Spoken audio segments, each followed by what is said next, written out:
Et si le Real Madrid se procurait le nouveau Rodri qui remplacerait par la même occasion Toni Kroos, un joueur technique qui gère le tempo, excellent en la passe et bon dans les duels, pourrait jouer à la fois numéro 6 comme numéro 8, pourrait s'adapter au jeu de Carlo Ancelotti mais aussi à celui de Xabi Alonso qui pourrait débarquer d'ici quelques saisons, le tout en ayant un profil encore une fois assez rare. Bon, je mets fin à ce faux suspense, le joueur dont je parle est bien évidemment Martin Zubimendi. On se retrouve donc aujourd'hui pour voir si le Real Madrid a trouvé à la fois son nouveau Toni Kroos mais aussi le nouveau Rodri de la sélection espagnole. Salut tout le monde, c'est Ous, j'espère que vous allez bien et aujourd'hui on se retrouve pour parler encore une fois du mercato du Real Madrid.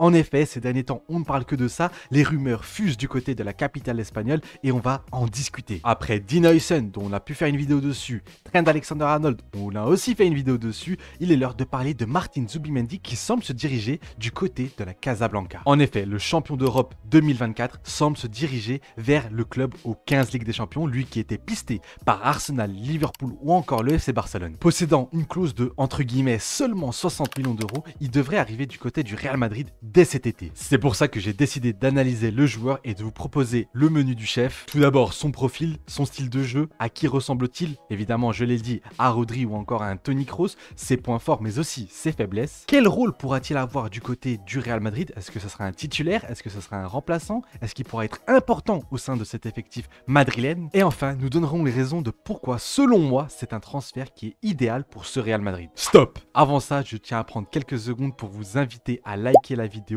Je remercie toutes les personnes qui prendront ces quelques secondes. Comme je l'ai dit assez souvent, c'est vraiment le pourboire pour le créateur de contenu. Et en l'occurrence ici, c'est bien moi. N'hésitez pas à vous abonner, c'est gratuit aussi. Et mettre la cloche de notification pour ne pas rater les prochaines vidéos. On arrive sur le prime de la saison avec la Ligue des Champions, la fin de la Liga, tout ça s'annonce très excitant, donc ne ratez pas ça. N'hésitez pas à me dire ce que vous pensez de Martin Zubimendi, un joueur qui, selon moi, peut être intéressant du côté du Real Madrid. Je vous remercie sincèrement pour tout le soutien et la force que vous me donnez. Je vous laisse reprendre avec la vidéo. Commençons par le positionnement du Basque. En effet, c'est un joueur qui joue énormément au poste de numéro 6. D'ailleurs, du côté de la Real Sociedad, c'est vraiment le poste qu'il occupe, c'est vraiment cette tourelle devant la défense, mais il est aussi capable de jouer numéro 8 et c'est quelque chose que j'aime beaucoup. En effet, il n'y a qu'à voir sa hitmap, il est partout. Et pourquoi j'aime autant ce type de joueur? Parce que je le dis assez souvent, quand tu veux jouer numéro 6 au Real Madrid, tu dois être capable de faire un dépassement de fonction. Tu ne peux pas seulement, entre guillemets, évidemment, je sais que c'est assez compliqué, mais seulement défendre et rester dans ta position, il faut que tu apportes une plus-value, à l'image d'un Makelele à l'époque, à l'image d'un Xabi Alonso ou encore plus récemment d'un Casemiro. C'est d'ailleurs ce que j'ai reproché du côté de l'international français Aurélien Tchouaméni, où je le trouvais bien trop neutre avec le ballon. Et avec Martin Zubimendi, on est vraiment sur un joueur qui est bon défensivement, vous le verrez, j'en parle dans quelques secondes, mais qui est capable de faire la différence offensivement et avec le ballon. Sans ballon, il est vraiment bon défensivement. Tout d'abord, il domine les duels aériens. Malgré son 1m80, c'est un joueur qui domine vraiment cet aspect-là, ce registre-là de jeu. En effet, il gagne énormément de duels de la tête grâce à son physique, il est très athlétique, il est très gainé, ce qui lui permet de vraiment se comporter comme une tourelle défensive devant la défense. C'est un excellent point car ça lui permet notamment de pouvoir s'incruster entre le gardien adverse et l'attaquant adverse afin de pouvoir récupérer tous les ballons de la tête, mais aussi dans les coups de pied arrêtés défensifs. En clair, c'est vraiment un registre dans lequel il est au-dessus du lot. Ensuite, c'est un 6 qui est vraiment pas comme les autres. C'est un joueur qui aime beaucoup aller chercher les ballons très haut sur le rectangle vert, ce qui lui permet d'à la fois récupérer un bon nombre de ballons parce qu'il est doté d'une très belle capacité de tacle debout et tacle glissé. Il est capable d'intercepter un bon nombre de ballons, très haut encore une fois comme je l'ai dit, et du coup ça permet à l'équipe de pouvoir se positionner très haut sur le rectangle vert et pouvoir contre-attaquer directement. On peut le voir, c'est pas le genre de 6 qui va attendre devant la défense et pouvoir être dans le placement, dans le positionnement. Non, c'est un joueur qui est actif, qui n'hésite pas à être mobile et à pouvoir se déplacer en dehors de cette zone devant la défense pour pouvoir vraiment mettre la pression sur les joueurs adverses. De plus, il sait vraiment mettre la pression sur les joueurs adverses. Il est doté d'un gros bagage physique, ce qui lui permet de faire et de redoubler les efforts, notamment au milieu de terrain, de pouvoir poursuivre à la fois ses vis-à-vis, à la fois dans la longueur, mais aussi dans l'intensité. Cependant, petit bémol, dans le 1 contre 1, il est plutôt mauvais. En effet, actuellement, vraiment dans les 1 contre 1, il se fait passer un peu trop facilement. On a là un axe de progression qui doit clairement améliorer du côté de l'Espagnol. Cependant, il n'hésite pas à aller au duel. D'ailleurs, il gagne un bon nombre de duels, même si j'ai dit que dans les 1 contre 1 purs face à des bons dribbleurs, il se fait facilement passer. Dans les duels physiques, généralement, il s'impose très bien. Maintenant, avec le ballon, c'est là où vraiment ce joueur se démarque des autres numéros 6. C'est un joueur qui est vraiment bon défensivement, comme je l'ai dit, mais qui est aussi capable d'être un réel maestro et un maître de la passe et du tempo. C'est un véritable facilitateur facilitateur de jeu. Avec le basque, on est sur un joueur créatif qui va être à la base de la construction du jeu de son équipe. Il va être celui qui récupère les ballons, mais qui va aussi être celui qui va pouvoir créer le jeu. Il va pouvoir aussi aider le Real Madrid dans un aspect où il brille particulièrement, c'est-à-dire à la relance. C'est un joueur qui est capable de se retourner très facilement, c'est un joueur qui est capable de jouer dos au jeu, c'est un joueur qui est capable de vraiment fluidifier les sorties de balles du Real Madrid. Il a vraiment cette capacité de distiller les ballons de bien belle manière. Il a une véritable qualité de passe couplée à une vista au-dessus du lot, et c'est en ceci que ça me rappelle forcément le joueur espagnol, le leader, le ballon d'or 2024, Rodri. Même si évidemment, avant que tout le monde ne s'offusque, évidemment, il n'a pas le même niveau de jeu que le joueur de Manchester City. C'est un joueur évidemment un cran en dessous du ballon d'or, mais c'est un joueur dont le profil est vraiment similaire. D'ailleurs, la même chose, ça vaut pour Toni Kroos. C'est évidemment un joueur où il est en dessous de Toni Kroos. Sa vision de jeu fait qu'il trouve des angles de passe qu'on trouve que via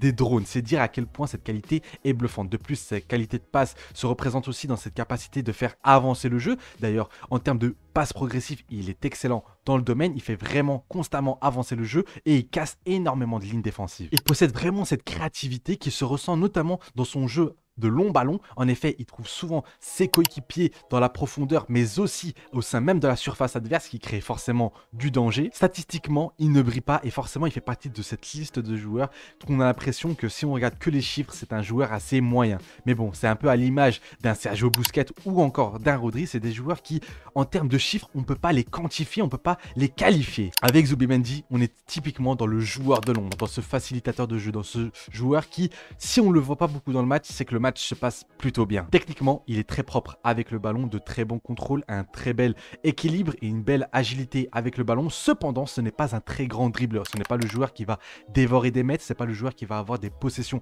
progressives, c'est pas via le dribble qui va faire progresser le jeu. C'est d'ailleurs un axe où là aussi, il peut s'améliorer, il peut évoluer un peu plus pour devenir un joueur encore plus complet au sein du Real Madrid. Ce que j'ai analysé du côté du joueur de 26 ans est très intéressant. Cependant, j'ai l'impression qu'il est un peu bridé par son collectif. En effet, il joue à la Real Sociedad, il y a de plutôt bons joueurs, mais j'ai l'impression que c'est le genre de joueur qui, quand il jouera dans une équipe élite à l'image d'un Real Madrid, quand il aura un collectif encore meilleur autour de lui, eh ben, il pourra briller encore plus, parce que c'est un joueur qui fait partie de cette liste où les joueurs ont besoin d'avoir un gros collectif. Plus le collectif sera gros et de qualité, plus il brillera. Solide et facilitateur de jeu, il y a de quoi vraiment avoir sa place du côté du Real Madrid. D'ailleurs, parlons-en. Comment pourrait-on imaginer le basque du côté de la Casablanca? Tout d'abord, c'est un joueur qui vient apporter dans un registre où le Real Madrid est de plus en plus dépourvu. C'est-à-dire un registre où on fait la différence via la passe. Et c'est très problématique quand tu possèdes des flèches comme Rodrigo, Vinicius, Kylian Mbappé, des joueurs qui adorent dévorer la profondeur, qui n'attendent que d'avoir des pourvoyeurs de ballons. Et cet aspect-là peut être amplement rempli par Zubimendi. Avec un niveau encore une fois moindre, il pourrait remplacer Toni Kroos et pouvoir aider à la fois à la relance. On l'a vu cette saison du côté du Real Madrid,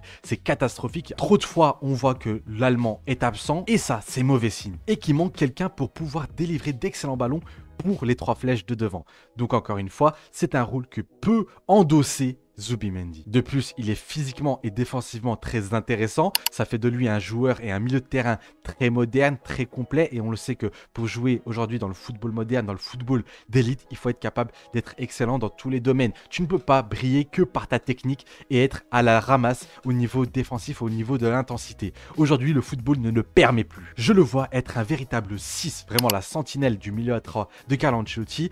Et je le vois être dans le double pivot avec Xabi Alonso, avec un rôle similaire à Granit Xhaka qui se régale du côté de l'Allemagne, dont les profils sont assez similaires. Est-ce que je le vois devenir un titulaire indiscutable du Real Madrid? Eh bien, son profil me fait dire que, à la longue, s'il continue, s'il montre le football qu'il montre du côté de la Roja ou du côté de la Real Sociedad, je l'imagine bien s'intégrer au moins dans la rotation, mais devenir assez rapidement un titulaire, parce qu'encore une fois, c'est un profil, c'est un registre dont j'insiste réellement sur ce point-là, qui manque cruellement à cette équipe du Real Madrid. J'aime beaucoup comment réfléchit le Real Madrid en ce moment en recrutant des joueurs dont le profil est déficitaire du côté de la Casablanca, que ce soit Dina Hussein, que ce soit Trent Alexander-Arnold et maintenant Zubimendi. Maintenant, finissons par dire pourquoi ce serait un bon transfert pour le Real Madrid. Tout d'abord, c'est un joueur international espagnol avec un peu plus de 20 sélections, avec une très belle entrée lors de la mi-temps quand Rodri s'était blessé lors de la finale de l'Euro 2024 face à l'Angleterre où il avait vraiment impressionné. Et on le sait, Florentino Pérez veut de plus en plus d'internationaux espagnols